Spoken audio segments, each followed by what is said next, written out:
Naam,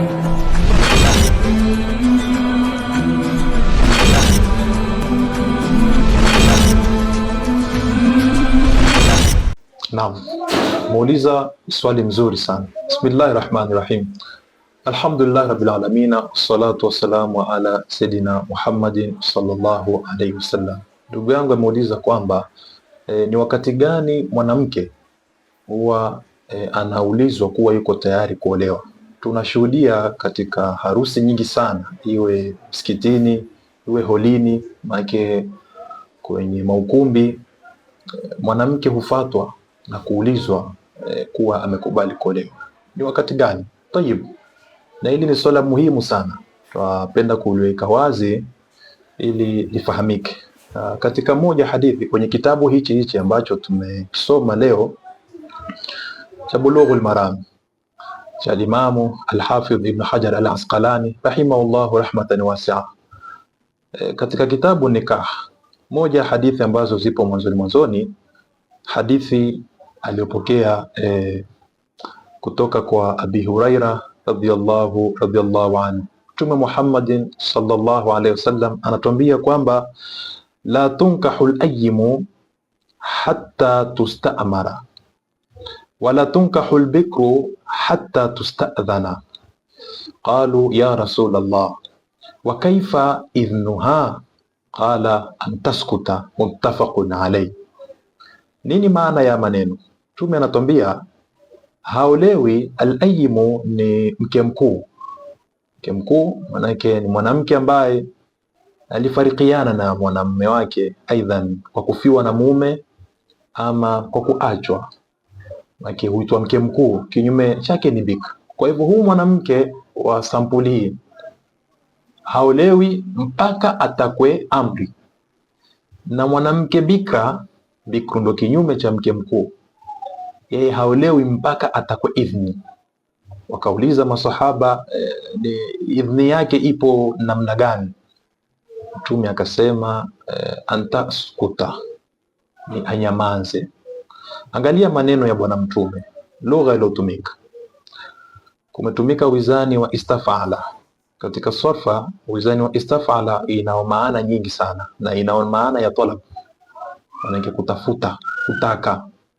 Kwa hivyo mwanamke haolewi mpaka tutake yeye akubali, tutake huyu atoe amri ikiwa ni mke mkuu. Sasa suala linakuja, wakati gani sasa twamuuliza hili neno la kuwa umekubali kufanya nini? Kuolewa. Tayib,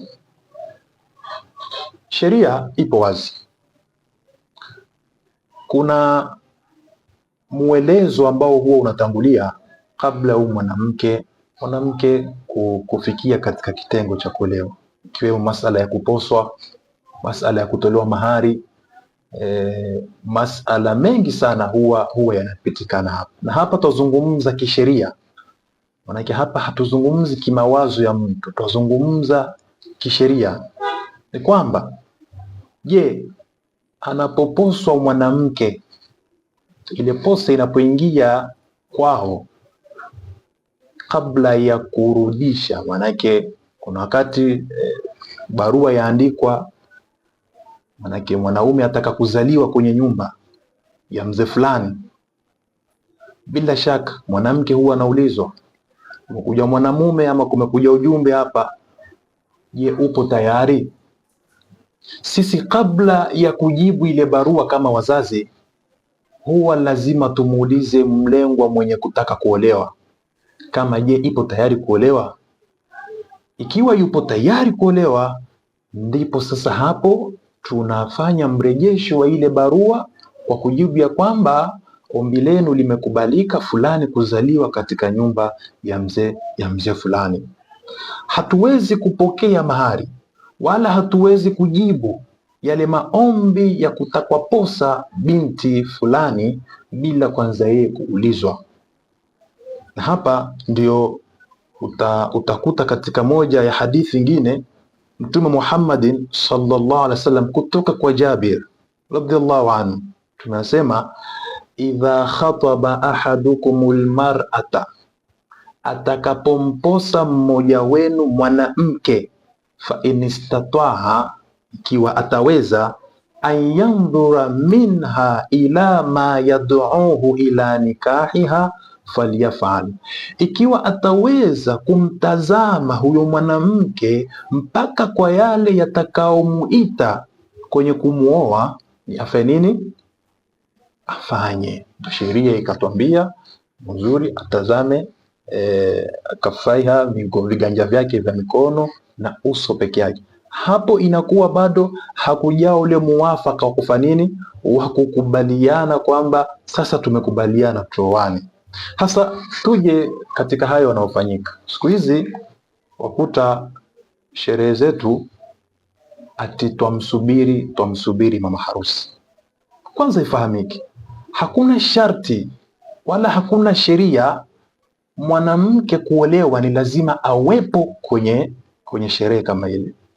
Hakuna maneno ya kusema mwanamke kuolewa ni lazima awepo. Ikiwa ndoa yafungwa msikitini lazima awepo msikitini, ikiwa ndoa yafungwa holini lazima awepo holini. Twaweza kumwoa mwanamke yupo hata sokoni yafanya shughuli zake. Twaweza kumwoa mwanamke yupo jikoni yuapika.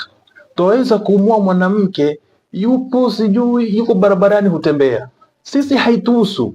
Ikiwa huku nyuma yaliyotangulia kakubali mpaka barua ikajibiwa, mahari yakapokelewa, hapo sisi tunakuwa tena tunadili na yule mwanamume kuja kumuozesha sasa.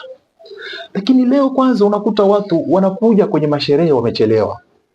Kwanza mnachelewesha watu, mmealika watu saa 7, nyinyi mnakuja saa 8:30. Kisha ikiwa mwanamke bado hajafika, ati tumsubiri mama harusi afike tumuulize. Wapi tumeyatoa haya?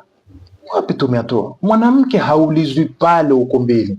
Mwanamke huulizwa kabla ya kupokea mahari, kabla ya kujibu ile barua ambayo kwamba sisi tunakuwa tumeipokea kama wazazi kwa ajili ya kuweza kujibu. Lazima tumuulize mlengwa ambaye anayekusudiwa kuolewa, upo tayari kuolewa? Akisema tu mimi niko tayari, basi inapita hiyo. Sasa na hii pia tusema ni bid'a, watu huzua na yani mambo ndoa. Unajua sisi Waislamu mambo yetu sisi si makubwa kivile, lakini sisi tunataka kufanya nini? Kuyafanya makubwa kiasi ya kwamba watu waone kweli kama hili lipo katika sheria. Imekuwa ndoa haifungwi mpaka tukamuulize ule binti. Sasa huu mwanamke mpaka kukubali kupodolewa, mwanamke kubali kupakwa hina, mwanamke kubali kushonishwa nguo, mwanamke kukubali sijui kuwekwa nyusi sijui kope, mwanamke sijui kukubali haya yote kayakubali hivi, bado tena mwenda kuuliza kama akakubali kuolewa. Hili halipo kisheria. Kwa hivyo inshallah ifahamike, sisi tutaweza, ndio maana ukaona ndoa hata nyumbani watu 4, watu tutaweza kufunga ndoa hata ofisini. Mwanamke yuko nyumbani madama ametoa idhini, amekubali, hilo linakuwa limepita inshallah. Wallahu aalam.